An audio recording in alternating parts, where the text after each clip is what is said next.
അമേരിക്കയും ഇറാനും ഇപ്പോൾ ശക്തമായ യുദ്ധം നടക്കുമ്പോൾ എന്തുകൊണ്ട് ഇസ്രയേൽ ഈ യുദ്ധത്തിൽ അംഗമാവുന്നില്ല? യഥാർത്ഥത്തിൽ അമേരിക്ക ഇവിടെ വലിയൊരു തന്ത്രമാണ് ആവിഷ്കരിച്ചിട്ടുള്ളത്. ഇസ്രയേലിന്റെ സുരക്ഷ ഉറപ്പുവരുത്തുക എന്ന് തന്നെയാണ്.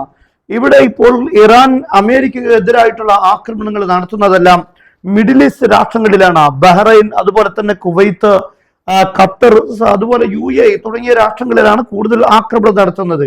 ഈ ആക്രമണത്തിലൂടെ യഥാർത്ഥത്തിൽ അമേരിക്കയുടെ ബേസുകൾക്കും അമേരിക്കയുടെ പ്രതിരോധ സംവിധാനങ്ങൾക്കും വലിയ രീതിയിലുള്ള വിള്ളൽ സംഭവിക്കുന്നു എന്നത് വസ്തുതയാണ്. ഇറാനിലുള്ള ഇൻഫ്രാസ്ട്രക്ചറുകൾ തകർക്കപ്പെടുമ്പോൾ GCC രാഷ്ട്രങ്ങളിലുള്ള ഇൻഫ്രാസ്ട്രക്ചറുകൾ തകർക്കുന്നു. യഥാർത്ഥത്തിൽ അതിനുള്ള കാരണം ഇറാൻ പറയുന്നത് അമേരിക്കക്ക് ഈ യുദ്ധത്തിനുള്ള സൗകര്യങ്ങൾ ഒരുക്കി കൊടുക്കുന്നു എന്നതാണ്. അതിന്റെ ശരിയും തെറ്റുകളും ഒക്കെ ഒരു ഭാഗത്ത് നമുക്ക് ചർച്ച ചെയ്യാം. പക്ഷെ ഇവിടെ യഥാർത്ഥത്തിൽ നടക്കാൻ പോകുന്നത്, ഇപ്പോൾ അമേരിക്ക ഉദ്ദേശിക്കുന്നത് ഇറാന്റെ മിസൈൽ കുറച്ചുകൂടെ കഴിയുമ്പോൾ അത് തീർന്നു പോകും എന്നതാണ്. അതിന്റെ ക്വാണ്ടിറ്റി കഴിഞ്ഞു പോകും. അങ്ങനെ വരുമ്പോൾ ഇസ്രയേലുമായി ഒരു ആക്രമണത്തിന് ഇറാന് സാധിക്കുകയില്ല എന്ന കണ്ടെത്തലാണ് ഇവിടെ അമേരിക്കയും ഇസ്രയേലും കാണുന്ന തന്ത്രം.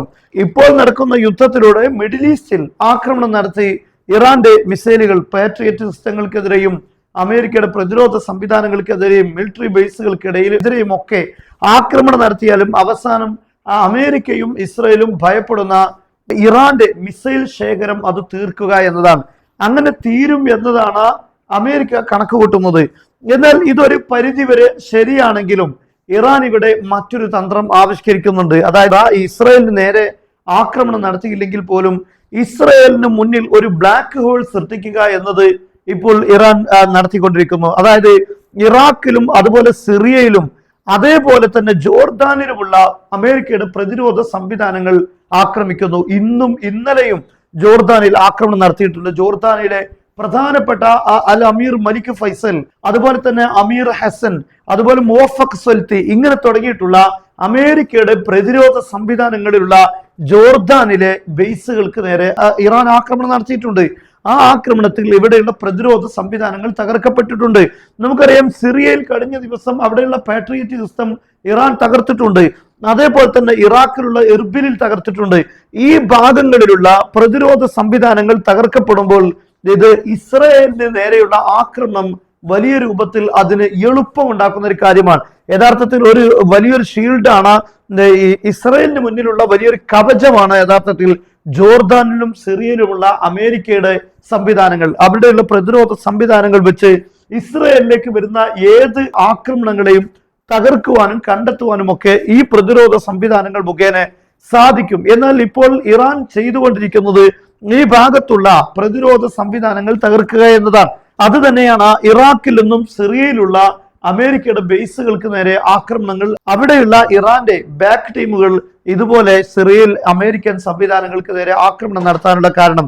എന്തായാലും അമേരിക്കക്ക് മുന്നിൽ വലിയൊരു പദ്ധതിയുണ്ട്, ഇറാന്റെ മിസൈൽ ശേഖരം ഇല്ലാതാക്കുക. കാരണം ഇതൊന്നും ഇറാനെ സംബന്ധിച്ചിടത്തോളം ഒരു ചർച്ചയിലൂടെ ഇറാൻ അംഗീകരിക്കുകയില്ല. അതേസമയം ഈ യുദ്ധം നീണ്ടുപോയി ഇറാന്റെ മിസൈൽ ശേഖരങ്ങൾ ഇല്ലാതാക്കുക, അതോടൊപ്പം ഇപ്പോൾ പാലങ്ങളും അതുപോലെ ടണലുകളും ഒക്കെ തകർക്കുന്നതിലൂടെ ഇറാനെ സംബന്ധിച്ചിടത്തോളം അവരുടെ മിലിറ്ററി എക്യുപ്മെന്റ്സുകൾ ആവശ്യമായ സ്ഥലത്തേക്ക് നീക്കാൻ കഴിയാത്ത രൂപത്തിലുള്ള പ്രതിസന്ധി ഉണ്ടാക്കുക, അത് ഒരുപക്ഷെ കരയുദ്ധത്തിനും മറ്റുമൊക്കെയുള്ള വഴിയൊരുക്കുന്നതാണ്. അമേരിക്കയെ സംബന്ധിച്ചിടത്തോളം ഇപ്പോൾ അവർ കൂടുതലായും കരയുദ്ധം, ഈ തീരഭാഗത്തുള്ള ഒരു കരയുദ്ധം പ്രതീക്ഷിക്കുന്നുണ്ട്. ഈ കരമാർഗം പിടിച്ചെടുക്കുക, ഹോർമുസ് കടലിടുക്കിന്റെ ഭാഗം, അതിനോട് ചേർന്ന് നിൽക്കുന്ന ഇറാന്റെ ഭാഗങ്ങൾ പിടിച്ചെടുക്കുന്നതിലൂടെ ഹോർമുസിന്റെ അധികാരം ഇറാനിൽ നിന്നും കൈവശപ്പെടുത്താൻ സാധിക്കുമെന്നതാണ് അമേരിക്കയുടെ കണക്കുകൂട്ടൽ. എന്നാൽ അത്തരത്തിലുള്ള ഒരു ആക്രമണത്തിന് ഏറ്റവും അനുയോജ്യമായ ഒരു ഭാഗമാണ് കുവൈത്ത്. അതുകൊണ്ട് ഈ കുവൈത്തിൽ വെച്ച് ഇത്തരം കാര്യങ്ങൾ പ്ലാൻ ചെയ്യാൻ അമേരിക്കക്ക് കൂടുതലായി സാധിക്കും. കുവൈത്തും അതുപോലെ തന്നെ ഇറാഖിലുള്ള കുർദുകളെ ഉപയോഗപ്പെടുത്തി ഈ ഒരു നീക്കം നടത്താൻ സാധിക്കും. അതുപോലെ കുവൈത്തിനും ഇവിടെ വലിയ സ്വാധീനം ഈ വിഷയത്തിൽ ഉണ്ടാക്കാൻ സാധിക്കും. അതുകൊണ്ടാണ് വലിയ രൂപത്തിലുള്ള ആക്രമണങ്ങൾ കുവൈത്തിന് നേരെ ഇറാൻ നടത്തിക്കൊണ്ടിരിക്കുന്നത്. കുവൈത്തിൽ ശക്തമായ ആക്രമണങ്ങളാണ് ഓരോ ദിവസവും ഇറാൻ നടത്തിക്കൊണ്ടിരിക്കുന്നത്. കാരണം കുവൈത്ത്, ഇറാഖ്, അതുപോലെ ജോർദാൻ, സിറിയ ഈ ഭാഗങ്ങളെയാണ് ഇപ്പോൾ ഇറാൻ കൂടുതലും ആക്രമിക്കുന്നത്. കാരണം അത് ഇസ്രയേലിനെതിരെയുള്ള ആക്രമണത്തിനുള്ള ഒരു പ്രധാനപ്പെട്ട വഴിയാണ് എന്നതാണ് ഇറാൻ ഇവിടെ പ്രധാനമായി കാണുന്നത്. എന്നാൽ അമേരിക്കയെ സംബന്ധിച്ചിടത്തോളം ഇറാന്റെ മിസൈൽ ശേഖരം ഇല്ലാതാകും എന്നത് എത്രമാത്രം ശരിയുണ്ട് എന്നത് വലിയ ചിന്തിക്കേണ്ട കാര്യമാണ്. ഇറാനെ സംബന്ധിച്ചിടത്തോളം അവരുടെ മിസൈൽ സ്റ്റോറേജുകൾ വളരെ പെട്ടെന്ന് തീരുന്ന ഒന്നല്ല എന്നാണ് അവരുടെ കണക്കുകൂട്ടൽ. അതുകൊണ്ട് തന്നെ ഇസ്രയേലുമായിട്ടുള്ള ഒരു യുദ്ധത്തിന് ആവശ്യമായ എല്ലാ ആയുധങ്ങളും ഇറാൻ അവരുടെ ശേഖരങ്ങളിൽ അത് പ്രത്യേകമായി കണ്ടെത്തുന്നുണ്ട് എന്ന് തന്നെ നമുക്ക് മനസ്സിലാക്കാൻ സാധിക്കും.